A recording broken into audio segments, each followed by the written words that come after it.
Vem aqui, Totó, vem. Vem, Totó, vem, Totó.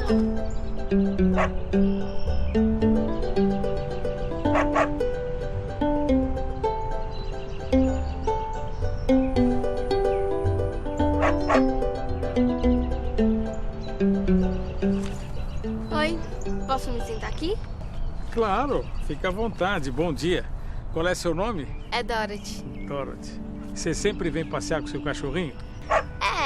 Todo dia eu saio com o Totó e cada dia eu ando em uma direção diferente com ele.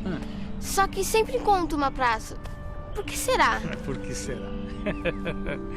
Será que o bairro da Vila Formosa não foi projetado para ser assim? Projetado? Como assim? Deixa eu te contar. Nos anos 30, a Companhia Melhoramentos do Brás projetou esse bairro para ser assim.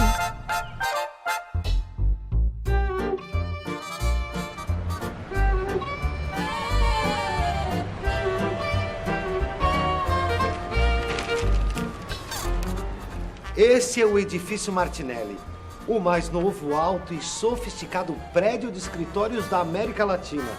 É aqui a sede da Companhia de Melhoramentos do Brás. A Companhia de Melhoramentos do Brás foi responsável pela criação de magníficos loteamentos no extremo leste da cidade. Um desses loteamentos de luxo recebeu o nome de Vila Formosa. As terras faziam parte da Fazenda Casa Grande. Em 1911, essas terras foram vendidas para os irmãos Jacó, que mais tarde contrataram a Companhia Melhoramentos do Brás para lotear as suas terras e transformar numa vila. Dizem que foi um dos irmãos Jacó, o Miguel, que deu à futura vila o nome de Formosa. Diz a lenda que foi aqui, nesse terraço do Martinelli, olhando em direção da Zona Leste, que o Dr. Rafael Abreu Sampaio Vidal, engenheiro responsável pela Companhia Melhoramentos do Brás, teve a ideia de transformar o loteamento Formosa em um empreendimento de classe. Uma vila aristocrática, requintada, igual aquelas que ele conhecia muito bem nas suas viagens para a Europa. O projeto original do bairro era uma beleza. Aproveitava as ruas circulares e os declives dos terrenos para fazer bangalôs ao estilo europeu, Arte Nouveau de Paris. Maravilhosos, lindos, luxuosos. Jura? Bangalô é um prédio? Porque aqui só tem prédio. Não, bangalô é um tipo de mansão, mas isso não importa. O que importa é que o bairro da Vila Formosa nasceu para ser nobre. Nobre? Minha mãe é que vai gostar disso. Então conta para sua mãe uma coisa que ela vai adorar. Fala para ela que a planta da Vila Formosa foi feita lá na Europa, ao estilo dos bairros mais chiques de Paris. O loteamento foi criado com muitas áreas verdes e na proporção de 1 metro quadrado de árvores e gramas para cada 30 metros construído. São mais de 100 praças. Uns dizem 110, outros 120, 115, mas isso não importa. O que importa é a qualidade de vida da Vila Formosa. Foi isso que começou a atrair os compradores. O primeiro comprador foi esse senhor aqui sentado, José Pissim. Ele e sua esposa Maria vieram lá da Itália e fundaram uma fábrica de bebidas que ficou muito famosa aqui no bairro. E essa adega dele, ele fornecia bebidas para muita gente de fora, para outros bairros. Era a adega do Pissim, foi uma adega famosa. Era ali na Praça Pissim ainda. Tem a praça com o nome dele. Os negócios iam tão bem que em pouco tempo eles compraram diversos terrenos aqui na Vila Formosa. Construíram uma bela residência. A primeira mansão desse bairro. Se essa foi a primeira, então cadê as outras? Não, só ficou em uma. Só a do Pissim. Só teve uma? Só uma. O que foi que deu de errado? Tudo. Instalaram um aterro sanitário justamente na estrada que dá acesso ao loteamento. todo mundo jogava o lixo ali, era chamado lixão. Os caminhões de lixo despejavam lá. Era um mau cheiro muito forte, muito forte. Muito lixo, muita sujeira. E aí, minha filha, luxo e sofisticação não combina com lixo. E você acha que alguém ia construir uma mansão perto do lixão? Mas Sampaio Vidal não se deu por vencido, não. Começou a reduzir o tamanho dos lotes para atrair moradores com menos renda. E quando estavam vendendo terreno, ele mesmo que vinha medir, ele era o agrimensor. E aproveitando o fato que tinham várias olarias instaladas na região, anunciou uma tentadora promoção. Quem comprar um terreno ganha alguns milheiros de tijolos para começar a sua construção. Esses 5.000 tijolos dava para fazer um cômodo de cozinha. A promoção deu muito certo e atraiu os primeiros compradores. Eles não eram ricos como Sampaio Vidal tinha pensado. Era gente humilde, mas com muita energia e vontade de prosperar. Essa região era mais barata e eles tinham cortado o mato, os calipais, aquele calipais, mas não arrancaram o toco. Meu pai veio morar que eu tinha 4 anos. O meu tio falou pro meu pai, achou ruim. Você vai gastar dinheiro, vai comprar terreno onde tem cobra, onde tem macaco, onde tem onça. Ele falou, você tá louco? Mas ele brigou tanto com meu pai. Meu pai não foi na conversa do meu tio. Ele comprou, fez a casa.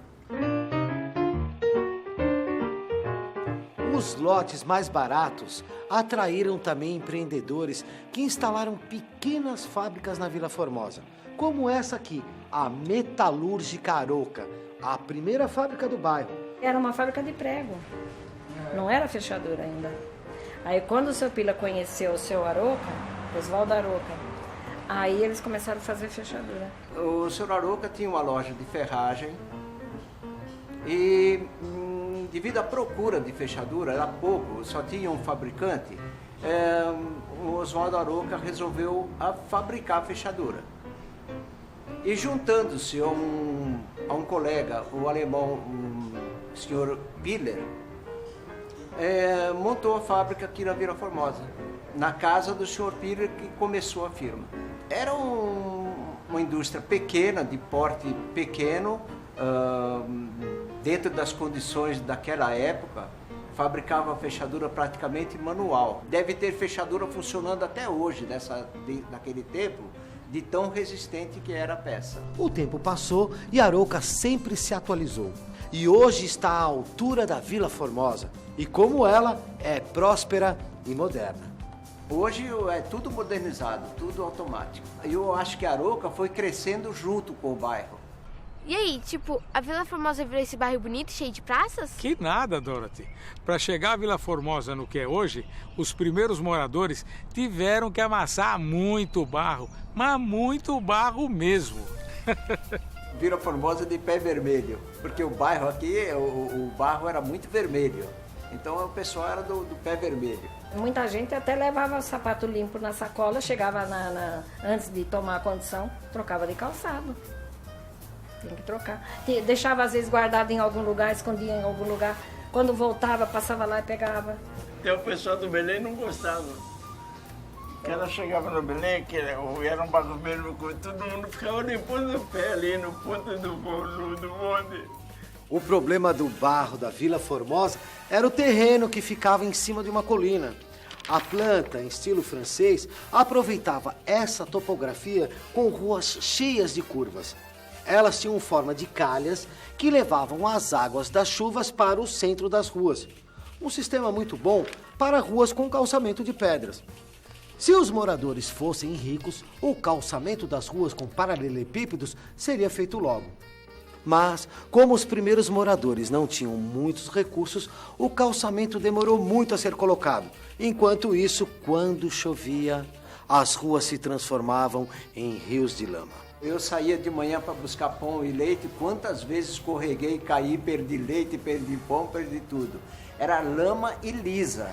Quando chovia, quase que não podia transitar, né? Então a gente comprava sapato novo, roupa nova e chovia. E a gente saía naquele barreiro. Quando chegava lá na casa da pessoa, todo sujo de barro. Eu me lembro, quando eu era pequena, quando havia casamento, para a noiva sair de casa, se estivesse chovendo, Tinha que pegar a noiva no colo, entendeu? Aí alugava esse carro, né? As pessoas não tinham carro. Então alugava o carro ficava mais ou menos, sei lá, uns 100, dos 300 metros, ficava numa outra rua, né? Aí levava a noiva no colo para passar o barro e colocava a noiva dentro do carro.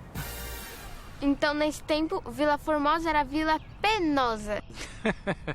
É uma pena, Dorothy, porque o projeto inicial da Vila Formosa era para ter as ruas calçadas e vários carros de luxo passeando por elas. Exatamente como é hoje. Sim, exatamente como é hoje. Mas isso há muitos e muitos anos atrás, décadas.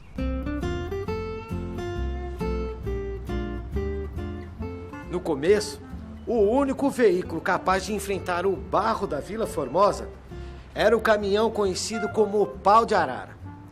O caminhão era aberto, só tinha tipo uns bancos lateral, aquele banco comprido assim. A R$300 cada uma passagem.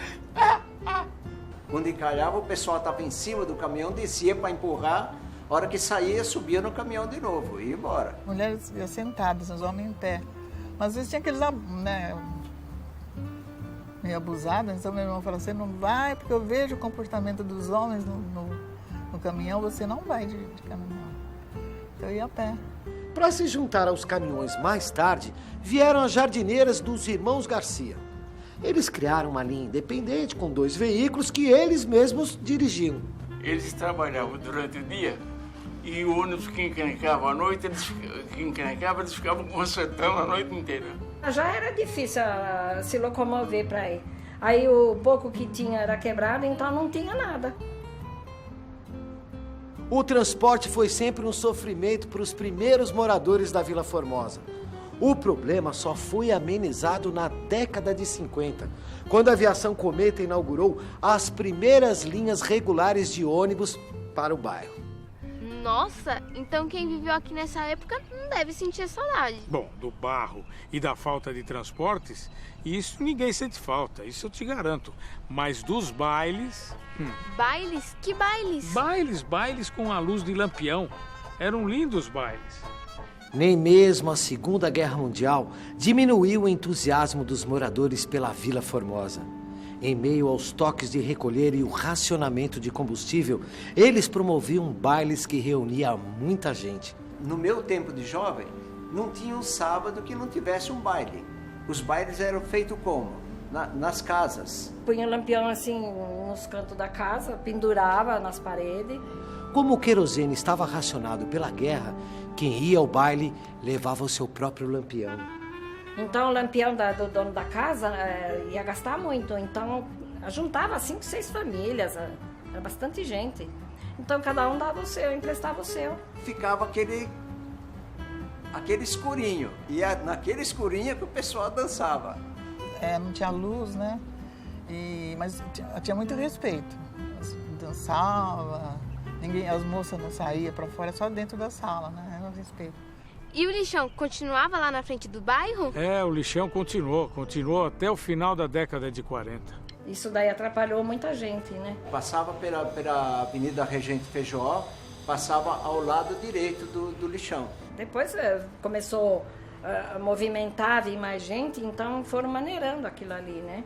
Mas aquele lixão durou muitos anos. Até tinha gente que ia catar papel, coisa para vender, né? Só quando o lixão acabou é que a Vila Formosa começou a progredir. Era final da década de 40 e o comércio se transformava na nova vocação do bairro. E por falar em comércio, eu vou fazer uma entreguinha. O comércio era simplesmente só aqui na Avenida Doutor Eduardo Corte, não tinha outro comércio. E não era nessa constância que temos hoje. Ela está toda ocupada pelo comércio hoje, a Avenida Eduardo Corte. Naquela época não, tinha 3, 4 terrenos, não tinha comércio, tinha 1 ou 2, era por assim. Lojinhas pequenas, mas era barzinho, tinha lojinha de artigos domésticos, lojinha de barbeiros. É um comércio normalmente pequeno aqui do bairro, coisa de família, a maioria das lojas, inclusive, se for, você vai encontrar as famílias trabalhando. Construímos um açougue grande, porque a minha sogra morava comigo. E aí a gente começou a vida. Mas abriram também uma padaria muito grande em frente, o açougue, aquilo ajudou. Fomos indo. Aí depois, quando veio o asfalto, aí melhorou bastante. Mas o que ajudou mais foi o cemitério, porque no cemitério todo mundo tinha que passar. O que fortaleceu mesmo o comércio na Vila Formosa, Dorothy, foi a inauguração do cemitério. Cemitério? Por quê? Gente morta compra alguma coisa? Por incrível que pareça, Dorothy, desde a inauguração do cemitério, os mortos continuam ajudando os vivos na Vila Formosa. Inaugurado em 1949, o cemitério de Vila Formosa tem 40 alqueires de área verde, com sepulturas simples, abertas no gramado, em vez de túmulos tradicionais. Hoje, o cemitério de Vila Formosa realiza 100 velórios por dia, trazendo para o bairro a cada mês mais de 30 mil visitantes. Vila Formosa foi tomando impulso em seguida, pode-se dizer, porque foi crescendo. As pessoas vinham para os velórios e compravam coisas. E aí, fortaleciam o comércio, fazendo o bairro progredir. As vendinhas pequenas foram transformando em lojinhas um pouquinho melhor. Como uma cidade. Sim, mas no caso da Vila Formosa, como uma cidade do interior. Você ia numa farmácia, né? Você conhecia o farmacêutico, entendeu? Aí você chega lá, olha, dá tal remédio, ele conhece, não, depois seu pai paga. A Vila Formosa parece mesmo uma cidade do interior. É mesmo, uma cidade do interior. Tem até igreja matriz com sino e tudo. E não é um sino só, Dorothy. São mais de 50 sinos. É um carrilhão. Carrilhão? Carrilhão. O carrilhão é formado de 47 sinos, né? Ligado a uns cabos de aço, que é ligado a uns manetes, que sai como fosse um cabo de vassoura.